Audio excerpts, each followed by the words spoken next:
Buenas tardes, ingeniero. Resulta que pensé que no querían escuchar clase. Una confusión de aulas. Bueno, Sí, pero ya ingeniero, se estábamos subsanó este confundidos. problema. Por favor, ¿qué leen en la pantalla? Compactación de los suelos. Ok. Bueno, entonces vamos a comenzar la clase y hay un número suficiente de estudiantes. Como les dije en la clase anterior, voy a hacer de cuenta que ustedes no saben absolutamente nada para los repitentes, ¿verdad? Esto con el fin de que los que están viendo por primera vez no vayan en desventaja. Vamos a ver un capítulo demasiado interesante, que es la compactación. Hemos visto en la clase pasada que una estructura de un pavimento constaba de varias capas, en las cuales esas capas estaban constituidas por diferentes materiales. Por decir, la capa de rodamiento tiene un material X, las capas de base y subbase tienen un material y el cimiento tiene un material Z, ¿verdad? Esas diferentes capas que conforman la estructura del pavimento de nada sirven, así tengan excelentes materiales, de nada sirven si están mal compactadas. Al estar mal compactadas, la estructura del pavimento con el tiempo, con el paso de los vehículos, va a estar totalmente destruida. De ahí la importancia de la compactación de los suelos en este curso de pavimentos. Vamos a ver nosotros la compactación en el laboratorio, vamos a ver la compactación en el campo y vamos a ver cómo lograr esa buena densificación que nos manda las especificaciones en cuanto al laboratorio. Entonces, ¿cómo podríamos definir nosotros la compactación? La compactación la podríamos definir como un proceso mecánico en la cual nosotros lo que estamos haciendo es ganando resistencia en ese material.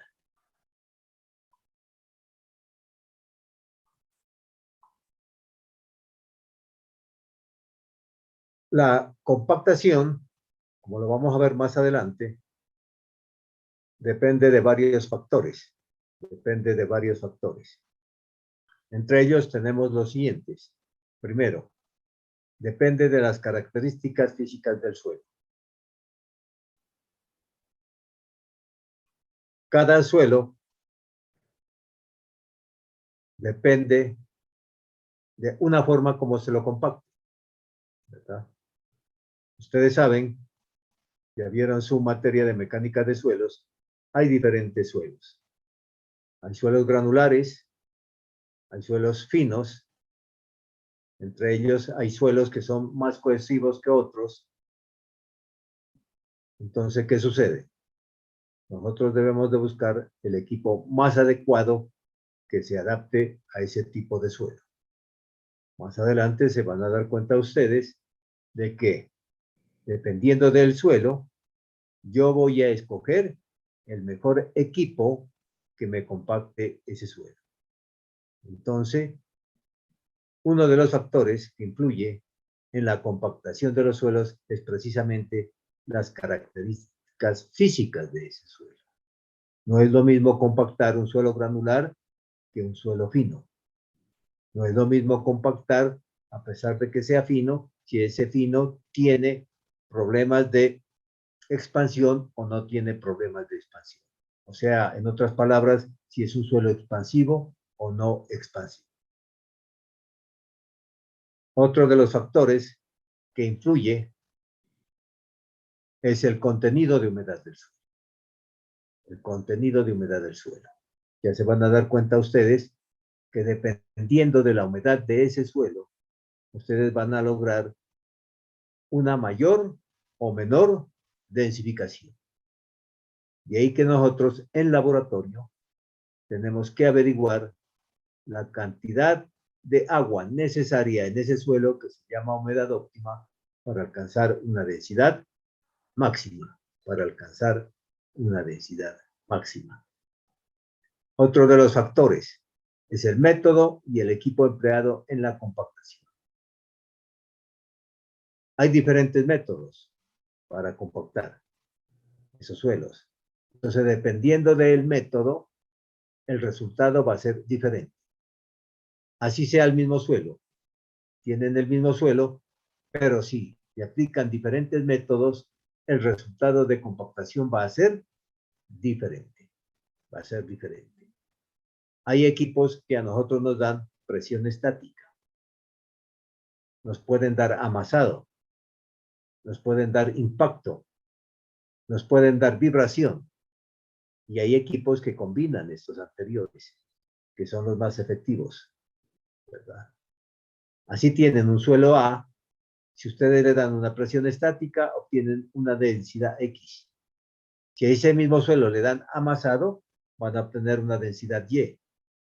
Si a ese mismo suelo le dan un método de impacto, el resultado va a ser diferente. Entonces va a depender del método que se esté utilizando. En el laboratorio se van a dar cuenta ustedes que por lo general el método que más se acomoda a los diferentes tipos de suelo es el de impacto. Van a ver que vamos a dar una serie de golpes al suelo y vamos a lograr la densificación. Pero hoy en día en el laboratorio nos encontramos con diferentes métodos, ¿verdad? Podemos dar presión al suelo, podemos dar amasado, podemos dar impacto, podemos dar vibración.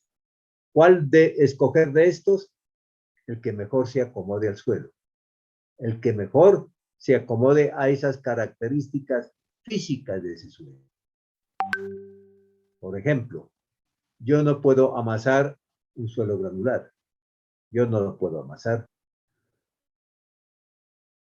Yo no puedo darle vibración a un suelo que tenga características expansivas.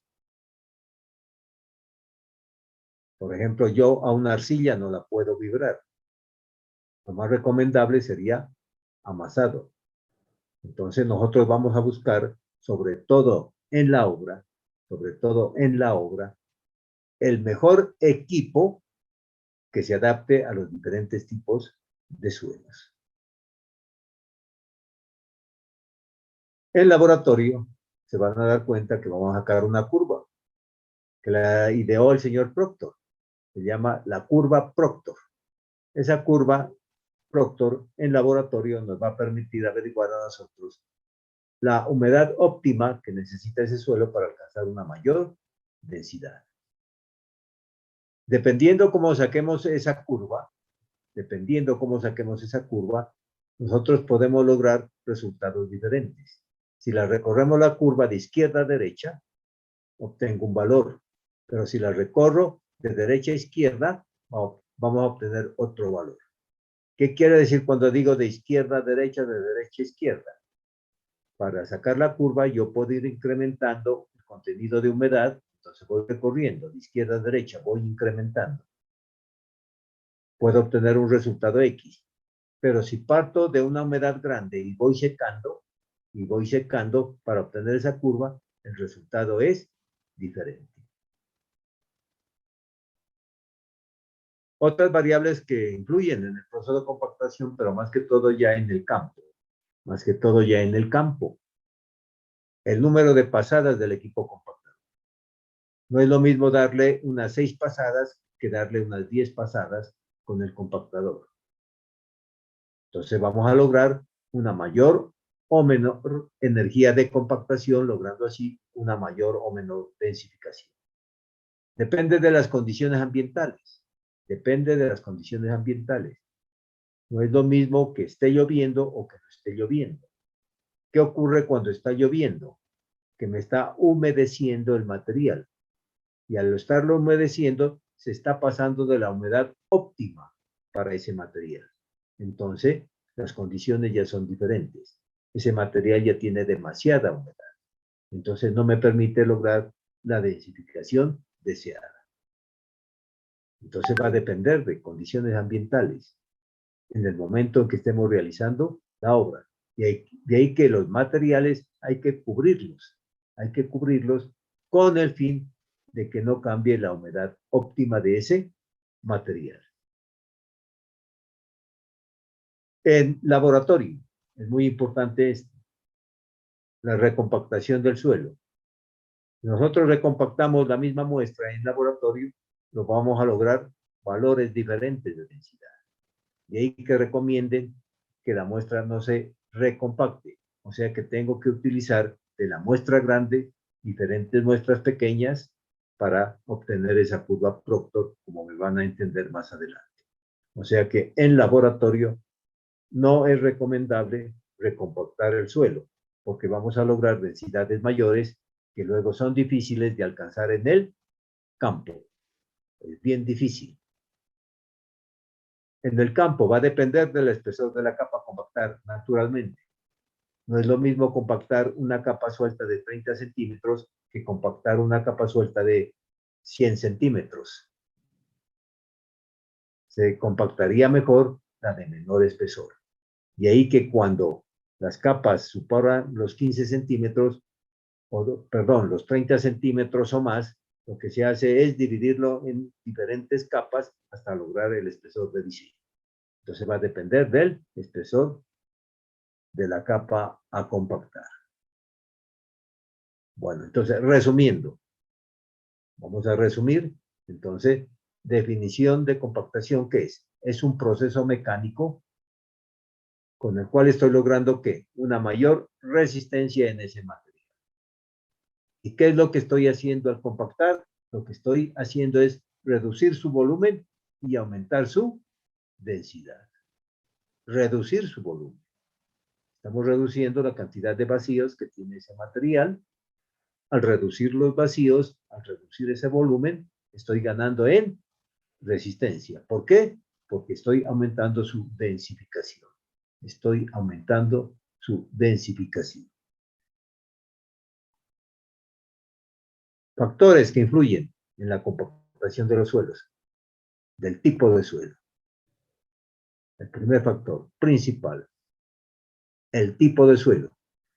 Tenemos suelos granulares, tenemos suelos cohesivos, ¿verdad?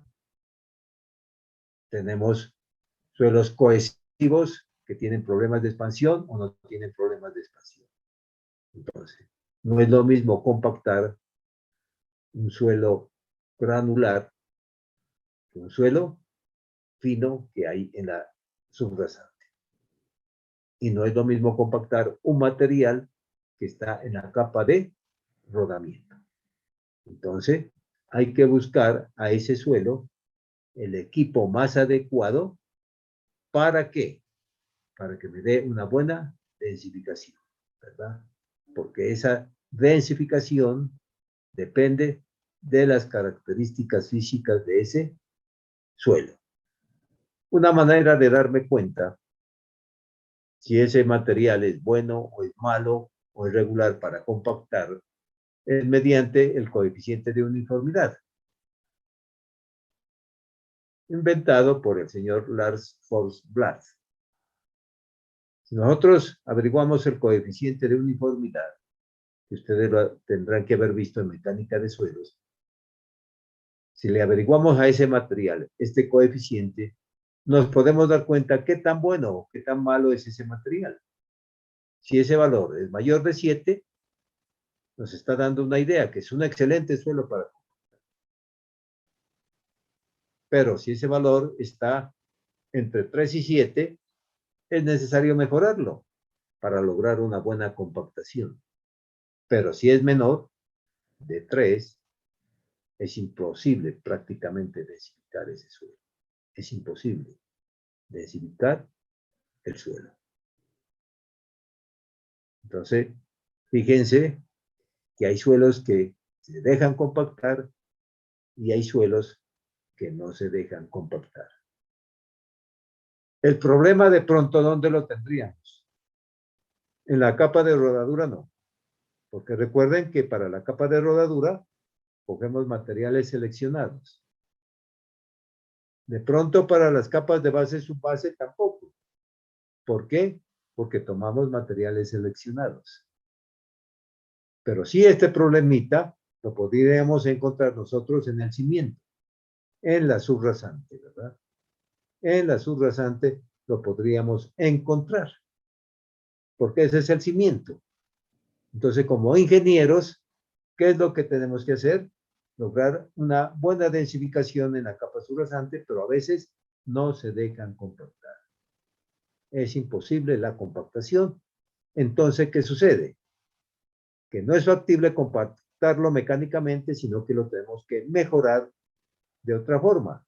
Puede ser utilizando algún producto químico en las cuales me garantice mejorar esa subrasante. Mejorar esa subrasante.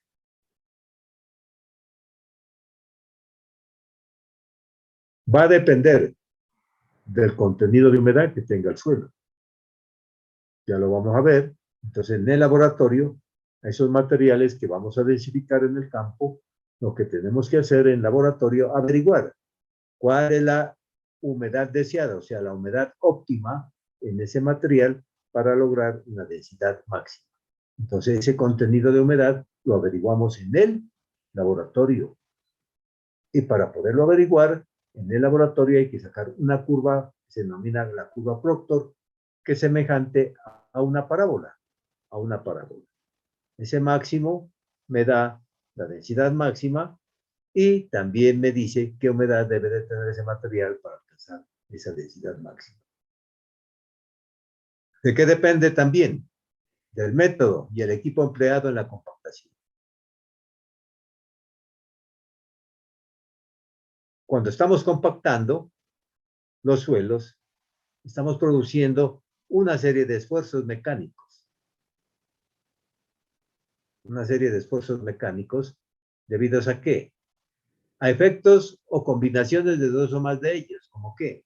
Como presión estática, amasado, impacto, vibración o los más efectivos, los equipos modernos que combinan de estos para que ese equipo sea mucho más efectivo. Un equipo puede dar a la vez presión estática y amasado, o puede dar presión y vibración, o puede dar impacto y vibración. Eso lo veremos más adelante. Lo que les decía, en el laboratorio, esto ya es para el laboratorio cuando está sacando la curva propia. Depende si comienzo con contenidos bajos de humedad o más bien comienzo con altos contenidos de humedad y la voy secando. Pero por lo general en el laboratorio lo que se hace para sacar la curva Proctor es comenzar con contenidos bajos de humedad e ir incrementando la humedad. Eso me entenderán más adelante. Otra variable, ya más que todo en el proceso de compactación en el campo, ¿verdad? Va a depender del número de pasadas del equipo, del compactador que esté utilizando y del número de pasadas.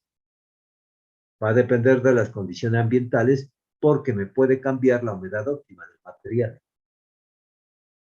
En laboratorio depende de la recompactación, si estamos utilizando muestras recompactadas o muestras vírgenes, por decirlo así. El resultado va a ser diferente.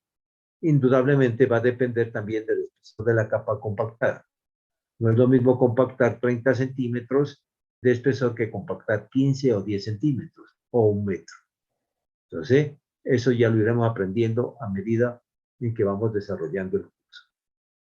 ¿Alguna pregunta hasta aquí? ¿Algo que no hayan entendido? Como resumen, diríamos que la compactación es un proceso mecánico que depende de unas variables, depende de unos factores.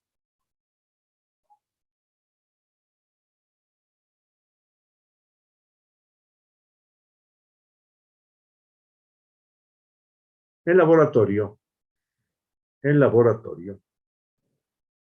allá en el año 1933, fíjense, hace muchísimos años, el señor Proctor desarrolló, ¿verdad?, un método estandarizado para determinar el óptimo contenido de humedad,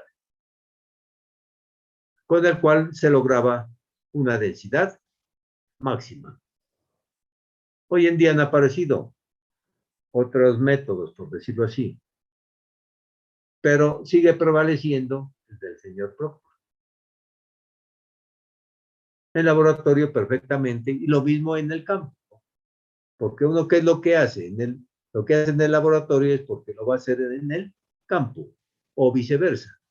Lo que uno hace en el campo trata de reproducirlo en el laboratorio. Tanto en el laboratorio como en el campo, nosotros podemos utilizar métodos o equipos que den impacto,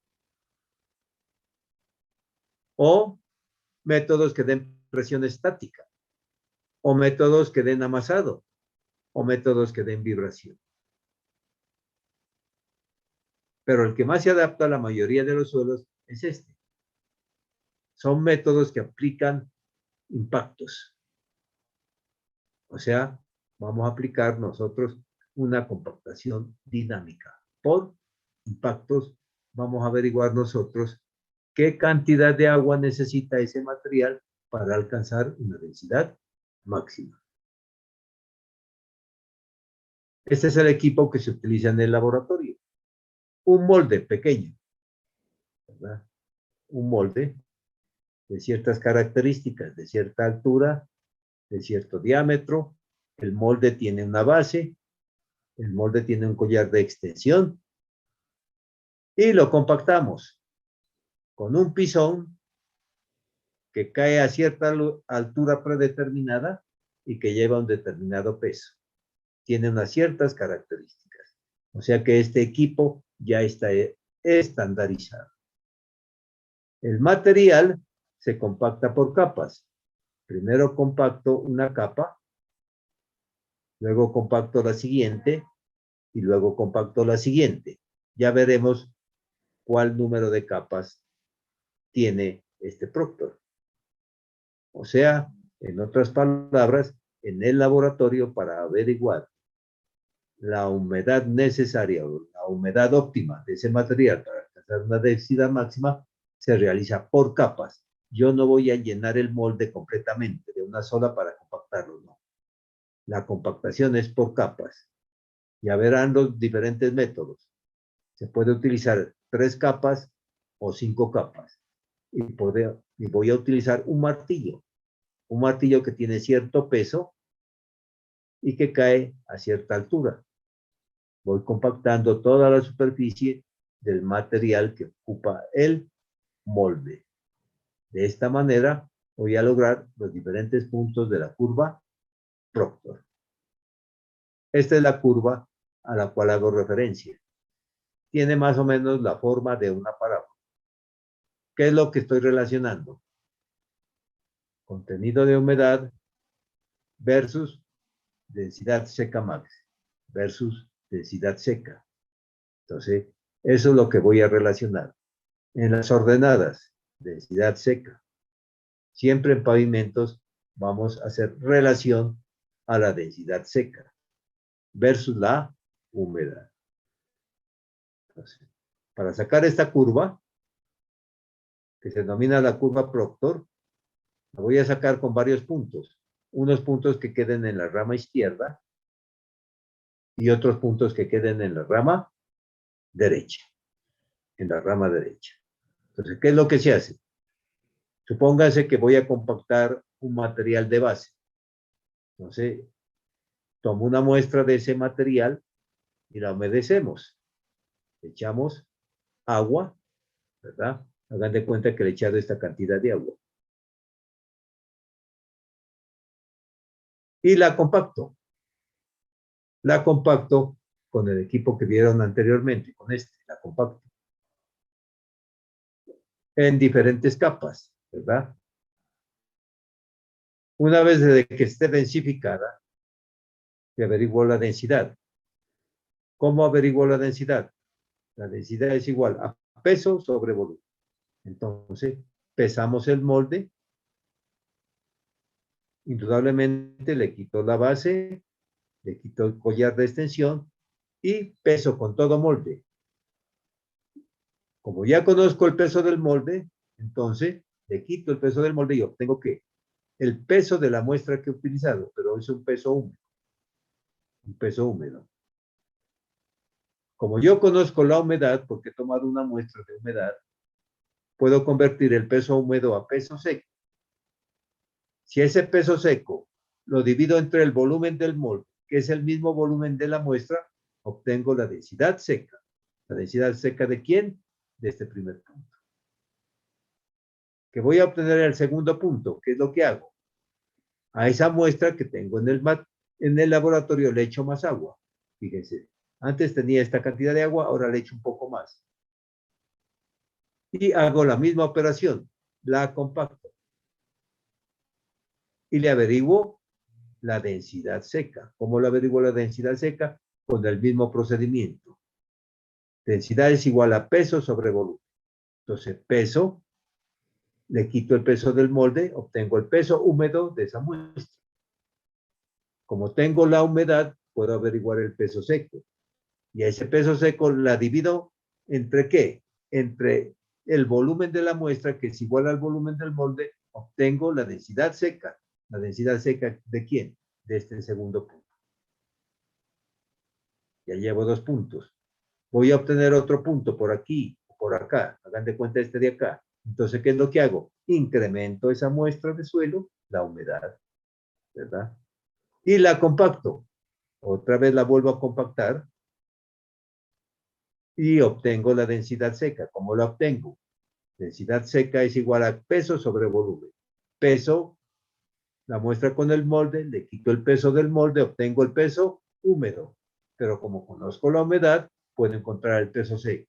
Lo dividimos entre el volumen de la muestra, que es igual al volumen del molde, obtengo la densidad seca. Obtengo el otro punto y así sucesivamente. Eso me permite sacar, ¿qué? Esta curva. Esta curva que se denomina curva Proctor. Curva Proctor.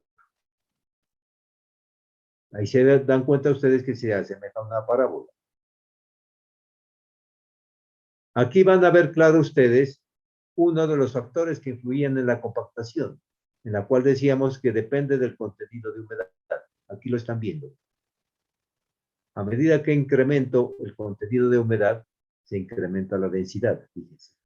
Se incrementa la densidad. Hasta que alcanza un valor máximo. Y luego, si me paso de la humedad deseada, la densidad disminuye. La densidad disminuye. Entonces, ¿para qué me sirvió la curva Proctor? La curva Proctor me sirvió para averiguar qué humedad óptima le tengo que dar al material para alcanzar ¿qué? La densidad máxima. La densidad máxima. Entonces, ¿qué es lo que sucede? Cuando voy a compactar una base o voy a compactar una subbase o voy a compactar un suelo de subrasante, lo primero que tengo que hacerle a ese material que voy a utilizar en la vía es sacarle la curva Proctor. O sea, tengo que sacar una curva Proctor para el material de base, tengo que sacar una curva Proctor para el material de subbase y tengo que sacar una curva Proctor para el suelo fino de la subrasante. O sea, en otras palabras, cada material tiene su curva Proctor. Cada material tiene su curva Proctor. ¿Y para qué me sirve la curva Proctor? Para averiguar qué humedad tengo que darle al material para alcanzar una densidad máxima. ¿Dónde lo averigüé? Lo averigüé en el laboratorio. En el laboratorio. Eso es lo primero que se hace. Tomar una muestra del material de las diferentes capas, llevarla al laboratorio y sacarle la curva Proctor, ¿verdad? Como se pueden dar cuenta, a medida que incremento la humedad, va incrementándose la densidad. Entonces se puede decir así de manera sencilla que el agua sirve de lubricante, ¿verdad? Para que se reacomoden las partículas y vayan logrando una mayor densificación. Le sirve de lubricante hasta que alcanza un valor máximo. Pero pasado de cierto valor de humedad, empieza a descender la humedad. Empieza a descender la humedad, ¿verdad? Entonces, ¿qué es lo que está ocurriendo? ¿Por qué sube y por qué baja? Por lo siguiente, cuando estamos en la rama izquierda, sucede esto, que los vacíos están intercomunicados entre sí, están intercomunicados, ¿verdad? Hay comunicación. Entonces, cuando se aplica la energía de compactación, cuando se está compactando, y como los vacíos están unidos, el aire sale fácilmente. Hay un aire libre que sale, ¿verdad? Por eso me lo permite densificar. Pero ¿qué ocurre cuando ya le echamos demasiada agua? ¿Qué es lo que ocurre? Aquí el aire ya está atrapado, ya no hay comunicación, aire atrapado. Hagan de cuenta ustedes que hay millones de burbujitas aquí de aire atrapado. Cuando le damos el golpecito para compactar, la energía de compactación, hagan de cuenta que esa burbujita de aire se aplasta, pero cuando se libera de la energía, se vuelve a recuperar. ¿Qué es lo que sucede? Debido a ese aire atrapado que no puede salir, empieza a descender la densidad. Esa sería una teoría más ingenieril, ¿verdad? Más ingenieril. Entonces aquí vamos a tener aire libre, sale libremente, por eso me permite aumentar la densidad. Pero cuando echamos demasiada agua, ¿qué es lo que ocurre? El aire ya está atrapado. Entonces empiezan a actuar muchas burbujitas de aire que funcionan como si fuera elásticamente, ¿verdad? Se contraen y se expanden, se contraen y se expanden, la cual no me permite la densificación. No me permite la densificación. ¿Okay? Otra explicación sería, cuando estoy en la parte izquierda, la energía la está recibiendo el material. La está recibiendo el material, por eso se densifica. Pero si me paso de agua, la energía la está recibiendo ya el agua, no el material, por eso no logra una mayor densificación. En el laboratorio, el éxito, ¿dónde está? Que estos punticos estén lo más cerca de la cresta. Estén lo más cerca de la cresta para poder dibujar bien la curva. Porque si ustedes fíjense, si tengo este punto y este punto, este y este de acá, si los pongo a dibujar la curva, uno me la tiraría por aquí, otro me la tiraría por más abajo, otro por más abajo, etcétera, etcétera.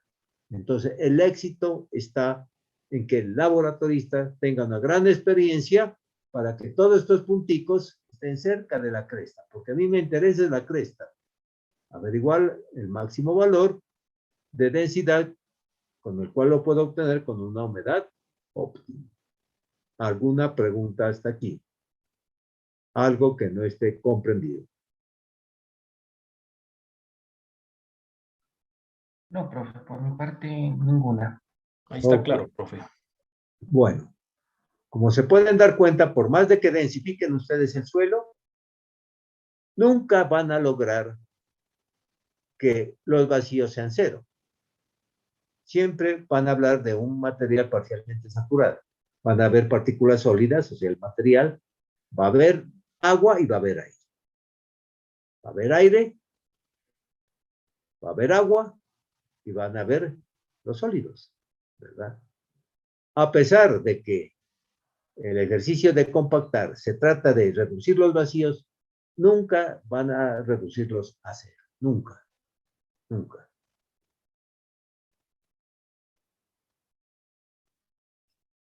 Bueno. Esa energía, cuando ustedes compactan, la podemos calcular. En el laboratorio la podemos calcular muy fácilmente mediante esta forma. La energía específica que ustedes le dan cuando están compactando la muestra de suelo, se la calcula con el número de golpes por capa que le están dando, con el peso del martillo del compactador, que ustedes conocen el peso, con el número de capas, que también conocen el número de capas, con la altura de caída del martillo del compactador y con el volumen de la muestra compactada. Entonces ustedes muy fácil pueden averiguar qué energía le están entregando al suelo para lograr esa densidad con esta fórmula. Número de golpes por capa, ya veremos cuántos. Número de capas, ya veremos cuántas. Peso del martillo, ya veremos qué peso del martillo se utiliza. Altura de caída del martillo, también la conocen. Y el volumen de la muestra, que es igual al volumen del molde. Entonces, muy fácil averiguar esa energía específica. Aquí vemos una tabla.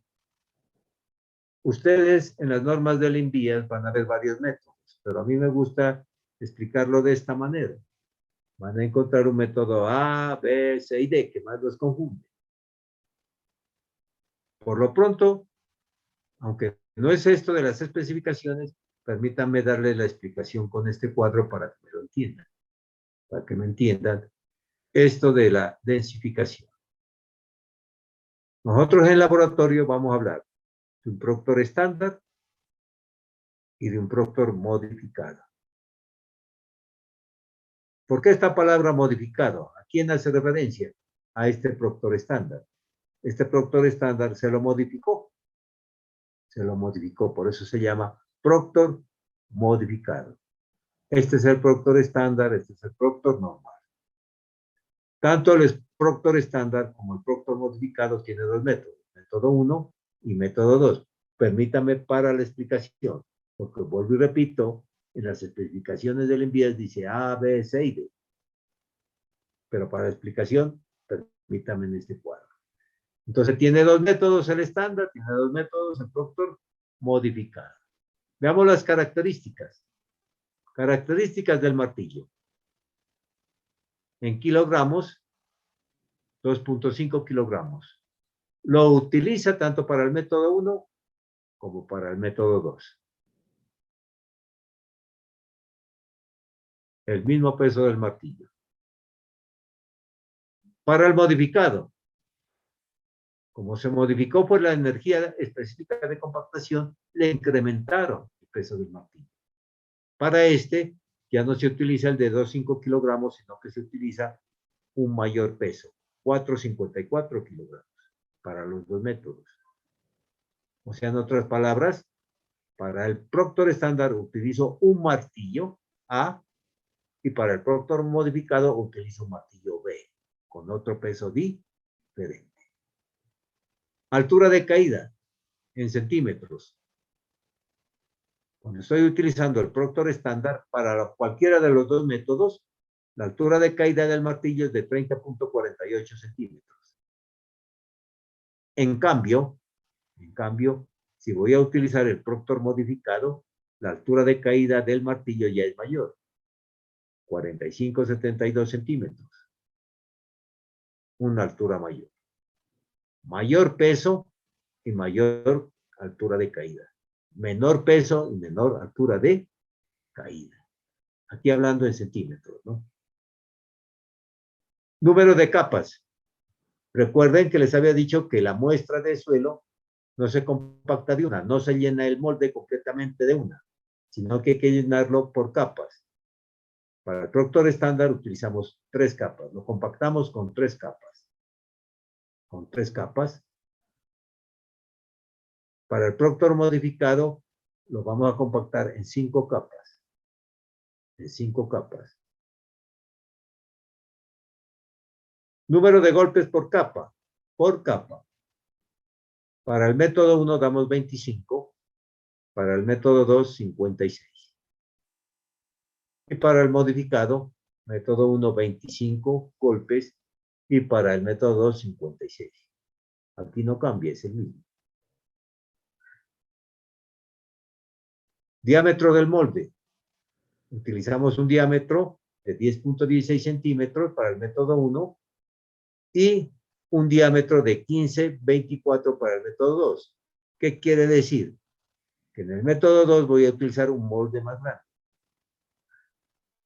Voy a utilizar un molde más grande. Y por utilizar un molde más grande es que doy más número de golpes. Por eso doy un mayor número de golpes.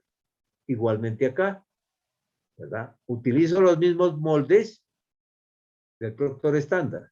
Pero acá, como voy a utilizar para el método 2 un molde más grande, por eso es que doy un número de golpes mayor, porque el área es más grande. volumen del molde, aquí ven, un determinado volumen en centímetros cúbicos, y acá como es más grande, pues hay otro volumen. O sea que estoy utilizando, estos volúmenes ya son conocidos. Recuerde que es importante conocer el volumen del molde porque se necesita el volumen de la muestra. Y el volumen de la muestra es igual al volumen del molde. Importante esto, energía transmitida al suelo. Aquí está dada en kilogramos, centímetro por centímetro cúbico. Fíjense, la energía del Proctor estándar, es esta, alrededor de 605 kilogramos por centímetro cúbico. Cuando ustedes dicen, en el laboratorio voy a compactar con el Proctor estándar, en otras palabras están diciendo, voy a compactar el suelo con una energía de 605 kilogramos por centímetro cúbico. Fíjense que aquí, ya sea el método 1 o ya sea el método 2, la energía es la misma. La energía es la misma. La energía es la misma.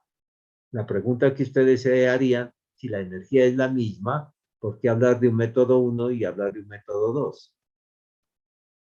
Porque vamos a aplicar dependiendo del suelo, ¿verdad? Dependiendo del tamaño del suelo, ¿verdad? Si pasa por cierto tamiz, entonces utilizo un método. Para el retenido, utilizo otro método. Entonces depende de las partículas del suelo. ¿Utilizar qué? Utilizar un diámetro más pequeño o un diámetro más grande, ¿verdad? Porque lo demás es lo mismo, vean. Es lo mismo, es lo mismo, es lo mismo. Lo único que cambia es esto. Lo único que cambia es esto. El número de golpes. ¿Y por qué doy más golpes? Porque utilicé un molde más grande. ¿Y por qué utilizo un molde más grande? Porque las partículas son más grandes. Entonces depende del tamaño de las partículas del suelo para utilizar un molde pequeño o un molde grande. Pero, en conclusión, es interesante, es la misma energía que estoy dando. Es la misma energía. Para el Proctor modificado, ¿por qué se llama modificado? Porque se modificó la energía de compactación. Fíjese, se incrementó. Más o menos se incrementó alrededor de 4.5 veces más, se incrementó. La energía del Proctor estándar se la incrementó. ¿Y por qué se incrementó la energía del Proctor? Para alcanzar una mayor densificación. Para alcanzar una mayor densificación en el suelo. Eso aparece en la Segunda Guerra Mundial. Veían que a los militares se les destruían los aeropuertos, se les destruían sus vías. Y se dieron cuenta que era por la mala densificación. Entonces incrementaron la energía específica. Entonces lo modificaron. El Proctor estándar, aumentaron la energía específica y obtuvieron el Proctor modificado, con el cual lograban en la muestra una mayor densificación en el laboratorio. Cuando ustedes dicen, estoy aplicando en el laboratorio el Proctor modificado, en otras palabras están diciendo, al suelo le estoy dando una energía de compactación de 27.45 kilogramos por centímetro cúbico. ¿Okay? Esto es lo estándar. Esto es lo estándar. Pero la especificación les manda a cumplir estos valores de energía. Estos. En estas unidades o en otras unidades ya cambiaría. Pero la especificación le está dando esto.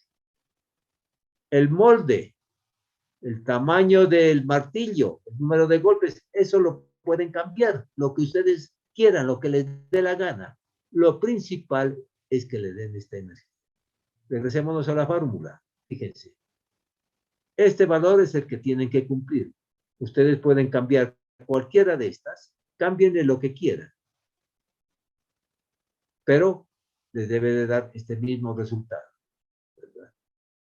Díganse ustedes, en vez de dar compactar en 3 capas, lo pueden hacer en 10 capas o en 5 capas, en las capas que ustedes quieran.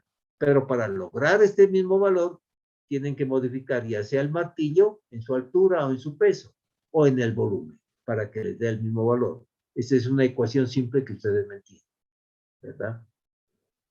Pero ¿qué es lo que pasa?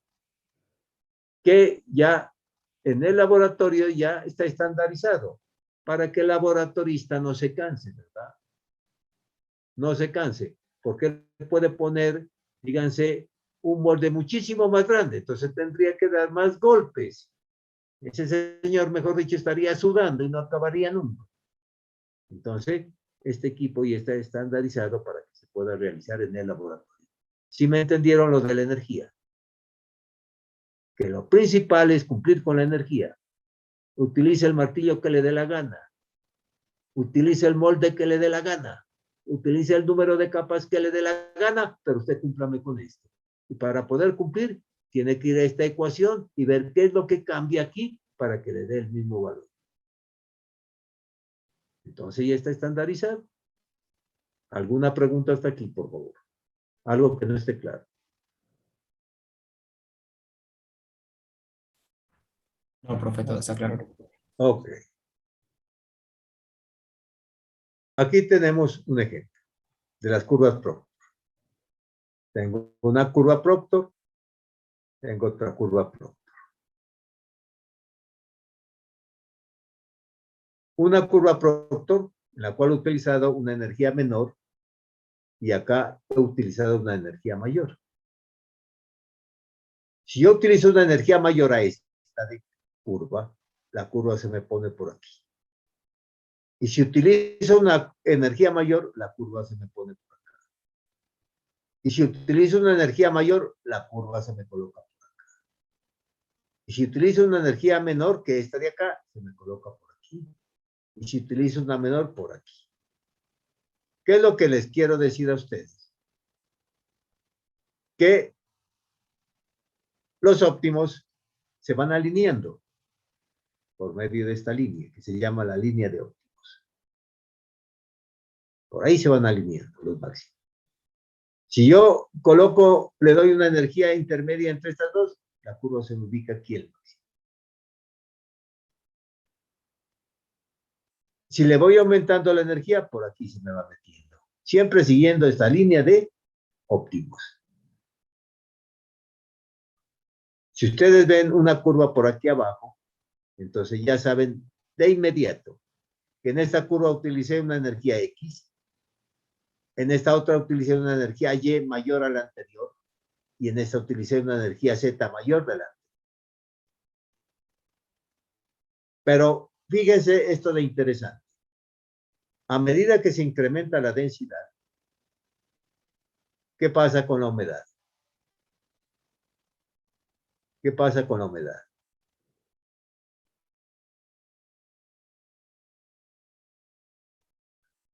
La humedad disminuye. Fíjese, alcancé una mayor densidad con menos humedad que la anterior. Vean. Aquí hay más humedad. Necesité más agua para alcanzar el máximo. Entonces, como conclusión, ¿qué podríamos sacar? Que en el Proctor, hagan de cuenta que este es el Proctor estándar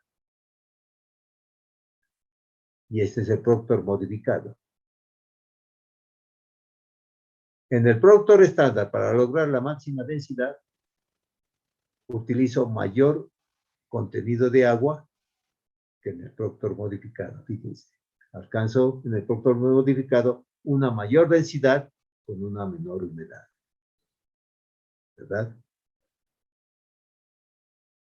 En conclusión, cuando se utiliza una mayor energía de compactación, la densidad máxima la logró con un menor contenido de humedad. ¿Alguna pregunta hasta aquí? Algo que no esté claro.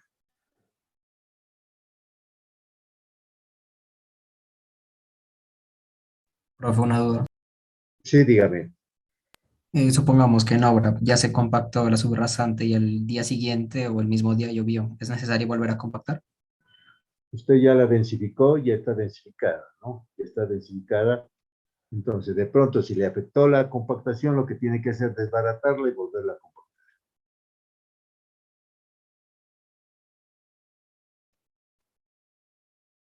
Vale, gracias. Pero de todas formas usted ya la densificó, ¿no? Diferente es que usted cuando lo esté densificando, le llueva, ¿verdad? Se pasa de humedad, entonces no va a alcanzar usted estos valores máximos. No va a alcanzar estos valores máximos. ¿Ok? Entonces, si se le humedeció, déjelo que se seque, déjela que se seque. El problema es, de pronto, pues, si es un suelo expansivo, ¿no? Se humedeció, se le expande.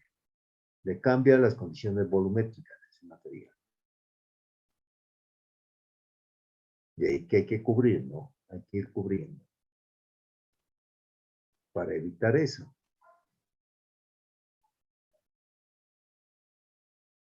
Vale, muchas gracias. Tenía esa duda. Ok. A la rama izquierda de la curva Proctor la llamamos rama seca y a la parte derecha de la curva Proctor la llamamos rama húmeda. En la rama seca, cuando se está densificando, hay aire libre. Por eso se logra que vaya incrementando la densidad.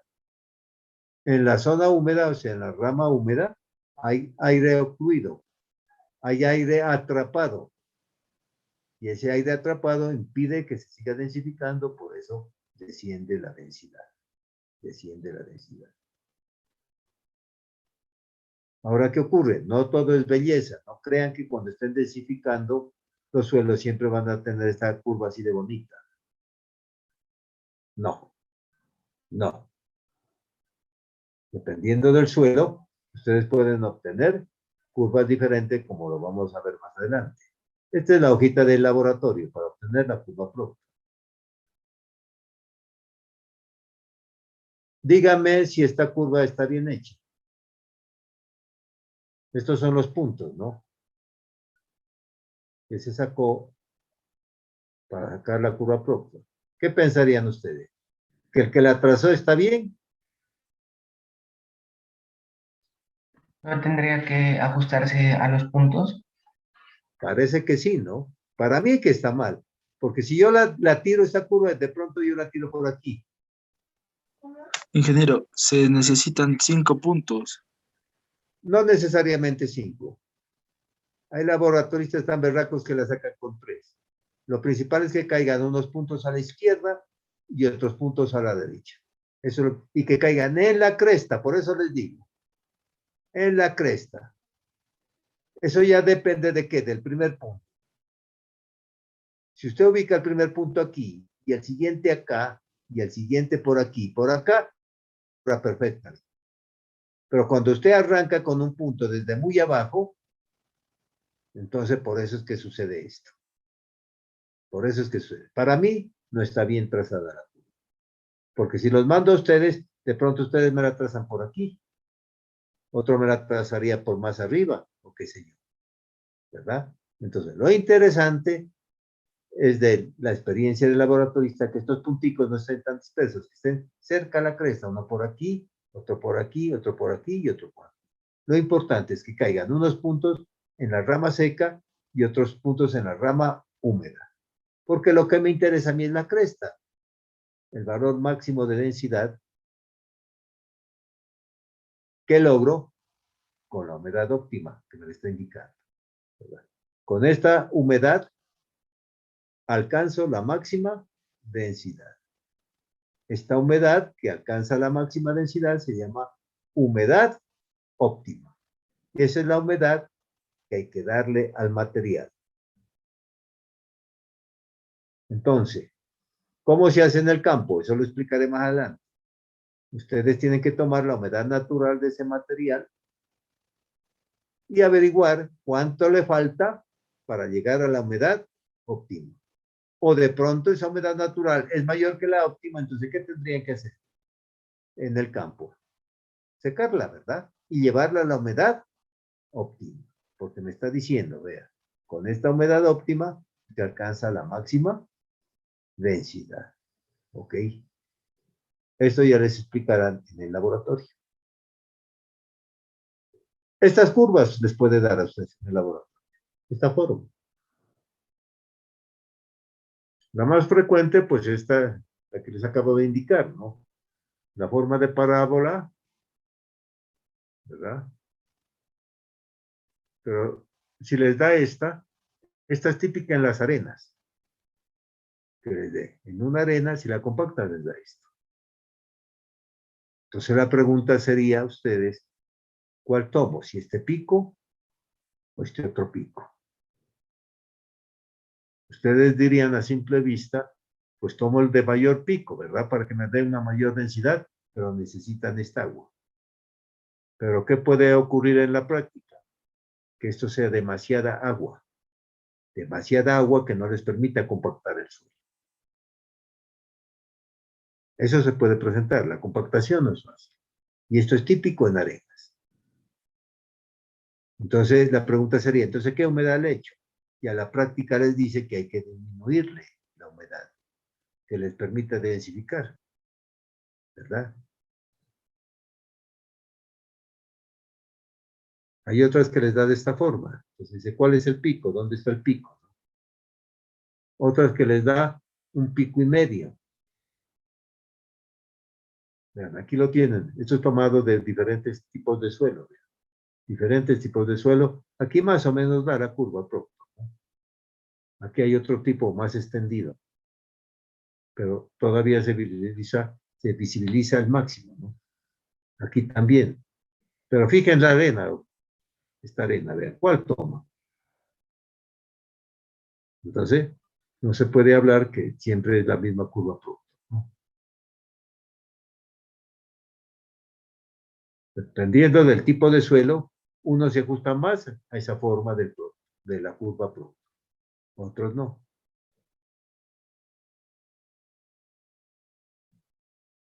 ¿Alguna pregunta, por favor?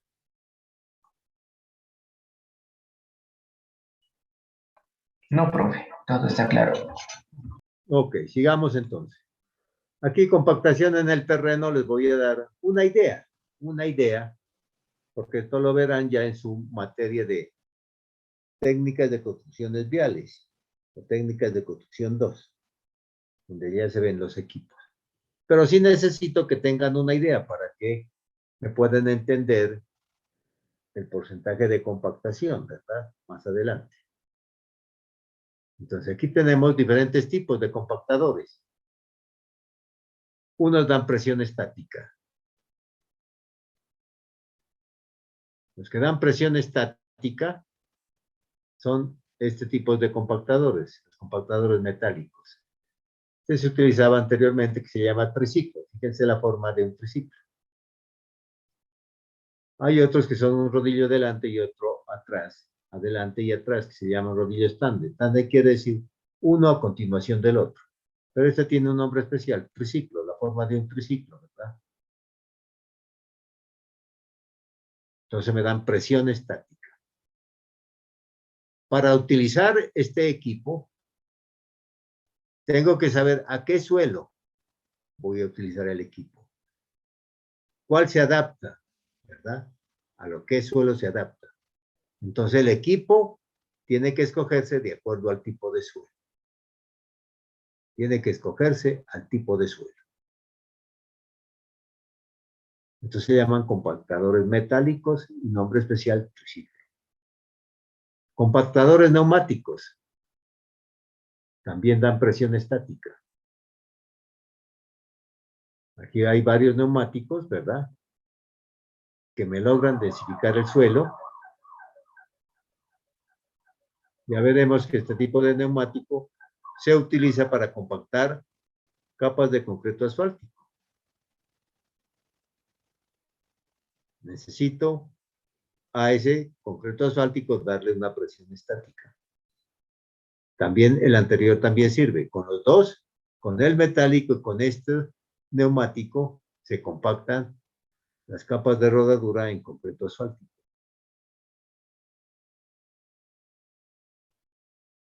Lo que compactan unos neumáticos, lo que dejan de compactar, lo compactan las otras llantas de atrás. Nada se deja sin compactar. Ya les hablarán a ustedes que deben de tener una presión de inflado determinada, porque la densificación depende de esta presión de inflado. tengan los neumáticos. Del peso también. Es importante el peso. Pesos grandes, entre 8 y 12 toneladas se necesitan, ¿no?, para densificar. Otro tipo de compactador que posiblemente ustedes ya lo han visto. Su nombre común o vulgar son los saltarines. Estos dan impacto.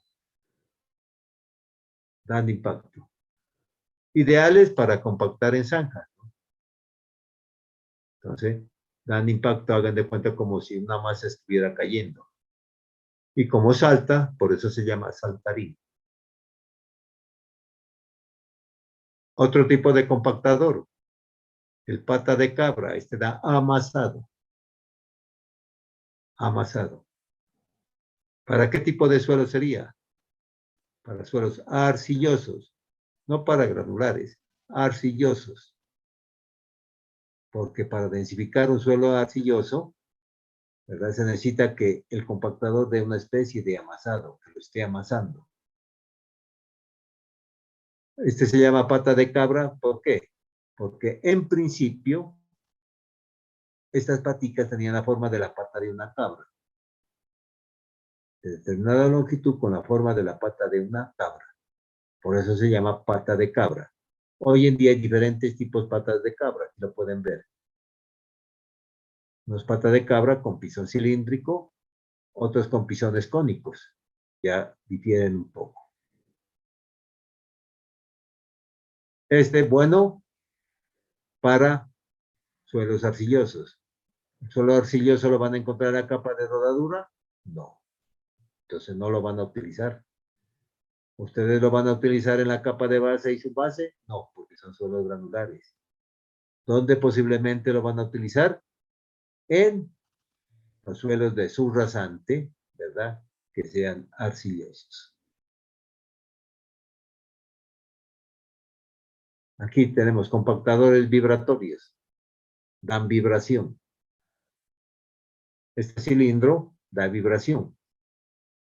A la vez que da presión, da vibración, o sea que es más efectivo. Entonces, ¿dónde lo utilizaría? En suelos granulares. En suelos granulares. Esa compactación, esa densificación, lo logran por medio de vibración. Lo que está haciendo ese suelo es reacomodar sus partículas. Entonces, ideales para suelos granulares, o sea, para la capa de base y subbase. Aquí tenemos otros tipos de compactadores vibratorios. Este es un rodillo tándem. Tándem quiere decir un rodillo a continuación del otro. Igualmente que el triciclo, el que vieron en principio, ¿no? Entonces, esto se utiliza en capas granulares. Para las primeras pasadas no se le da con vibración, mientras se ajusta el material. Luego colocamos la vibración.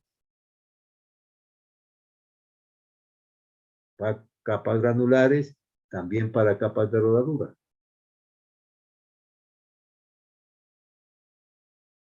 Esa vibración se obtiene por medio de un mecanismo de masas desbalanceadas. Entonces, ¿qué es lo que estamos logrando, verdad? Una vibración en el rodillo, con una cierta amplitud. Esto le da una cierta frecuencia. La frecuencia y la amplitud les explicarán en su materia de técnicas de construcción 2.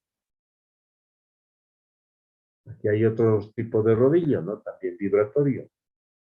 Una serie de ejes con la cual logran esa vibración. Vuelvo y repito, cuando se está utilizando estos equipos vibratorios, las primeras pasadas sin vibración, las siguientes con vibración. Otro tipo vibratorio, cuando se está compactando un material hidráulico, un concreto hidráulico para una losa de concreto hidráulico. Esta es una regla vibratoria. Entonces empieza a vibrar el concreto hidráulico. Entonces podemos considerarlo como un equipo de compactación. Es una regla vibratoria.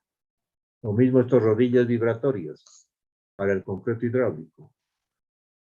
Lo que hace es vibrarlo. Muchas veces nos dan unas receticas de cocina, ¿no? Que dependiendo del tipo de suelo, ya nos recomiendan qué equipo utilizar.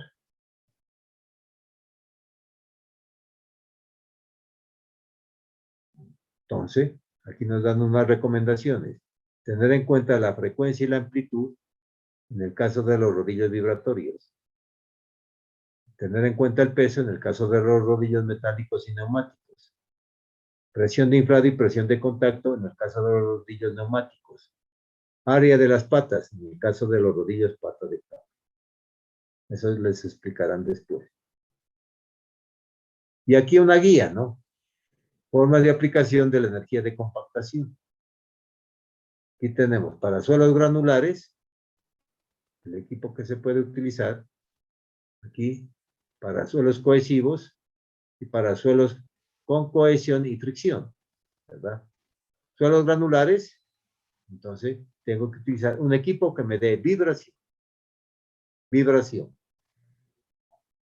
En suelos granulares, para capas de base, para capas de subbase. Para suelos cohesivos, equipos que me den impacto y presión. Para suelos con cohesión y fricción, equipos que me den presión. Presión y amasado. Los neumáticos también dan amasado. Los rodillos lisos dan presión.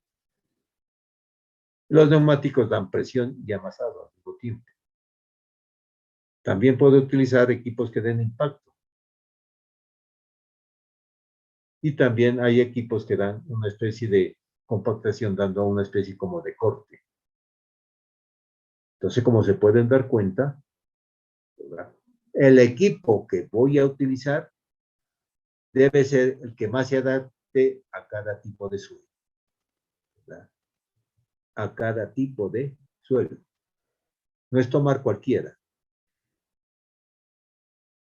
De pronto lo compacta, pero no lo compacta al valor máximo que se quiere. Por eso una de las variables, recuerden que era, que dependía del tipo de suelo. La compactación depende del tipo de suelo. ¿Okay? Ustedes pueden obtener el mismo suelo, al mismo suelo le pueden aplicar este compactador, este y este, el resultado es diferente, a pesar que sea el mismo suelo. O pueden tener diferentes tipos de suelo y le aplican el mismo compactador, el resultado es diferente. El resultado es diferente. Esto es interesante, vean. Estas curvas discontinuas pertenecen a un Proctor modificado. Proctor modificado. Acá tenemos una con diferente energía. Proctor modificado, menor energía, y acá tenemos una que corresponde al Proctor estándar.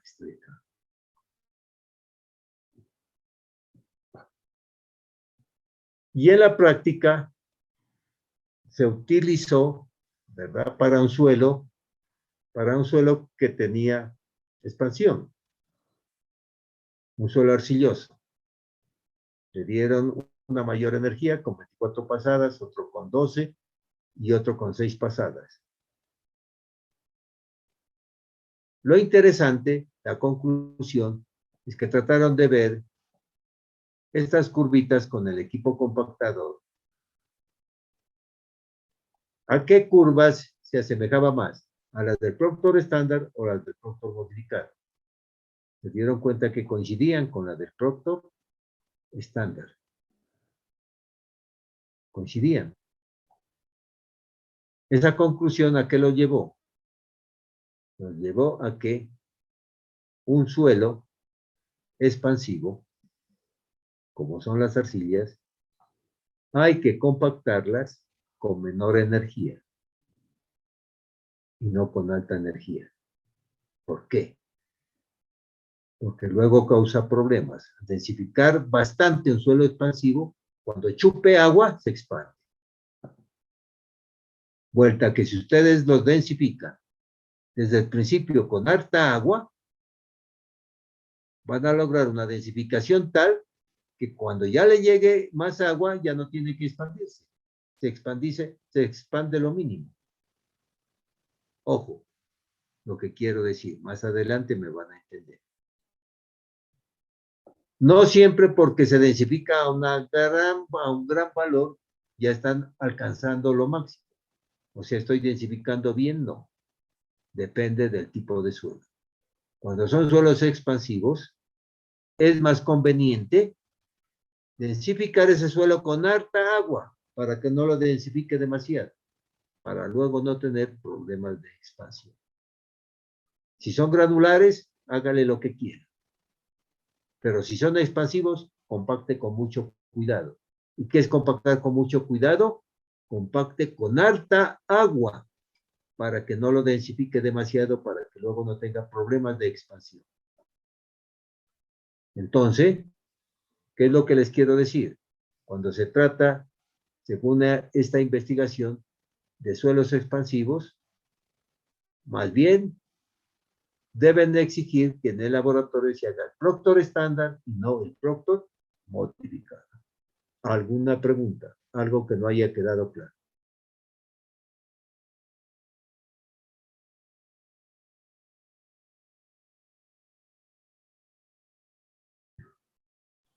Sí, está claro, profe. Ok, entonces aquí les traigo un ejemplo. Material puede ser de base o puede ser de subbase o puede ser un suelo de subrasante. ¿Qué es lo que tenemos que hacer? Primero, tomar una muestra de este material, llevarlo al laboratorio y sacarle la curva Proctor. Con la curva Proctor, ¿qué obtengo? Me está diciendo, usted alcanza esta densidad máxima con esta humedad óptima. Y esa humedad óptima la tiene que poner en el material allá en el campo. Entonces, toma una muestra de suelo, averigua la humedad natural. Si ve que le falta, le echa agua y la lleva a la humedad óptima. Si ve que ese material está demasiado húmedo que la humedad natural está por encima de la óptima, entonces tiene que secarlo, airear y llevarlo a la humedad óptima y densificarlo. Luego utilizamos el equipo más adecuado de compactación, dependiendo del suelo. Lo densificamos. La pregunta siguiente sería, ¿y cómo sé si alcancé o no alcancé esa densidad de laboratorio? Ese ya es otro capítulo. ¿Alguna pregunta, señores estudiantes? Coméntenme ahora, porque la clase ya terminó, en un minutico. ¿Qué tengo que cambiar? ¿Qué no me entiende? ¿Están de acuerdo con la metodología? ¿Voy muy rápido o voy muy despacio? Opinen, por favor. Se le Mi entiende parte está perfectamente, bien, profesor. Ahí está bien, profe. Se le entiende bien clarito. Me interesa la opinión de los que la ven por primera vez. De pronto los repitentes ya tienen mayor conocimiento. Me gustaría escuchar a un estudiante que la mira por primera vez. Yo la Sí, miro está por primera vez y me Yo la parece estoy muy, mirando por muy primera bien. vez también. O sea, todos los temas quedan muy claros, profe. Bueno, esto lo aclaramos ya en el laboratorio. Vayan haciendo la lista, por favor, de los que quieren hacer laboratorio presencial. ¿Ok? Doy flexibilidad. Para los repitentes, si la quieren ver, si quieren ver los laboratorios, los ven, si no, los eximo del laboratorio. Listo, profe. Entonces yo le enviaría a su WhatsApp de pronto el listado, profe. ¿Le Correcto. parece? También doy otra opción. Si de pronto no se alcanzan a ver los laboratorios presenciales, doy otra opción que en el próximo semestre se les permita a ustedes asistir. De todas formas, voy a dar una nota, asistir a los laboratorios presenciales cuando tengan tiempo. También voy a dar esa flexibilidad. Gracias. Listo, profe. Muchas gracias. Bueno, señores estudiantes, los espero el próximo miércoles. Que tengan una feliz noche. Muchas gracias por su asistencia. Muchas gracias, ingeniero. Gracias, Gracias, ingeniero. gracias, Hasta profe. mañana. Gracias, Luego. profe. Hasta luego. Muchas gracias, ingeniero. Hasta luego.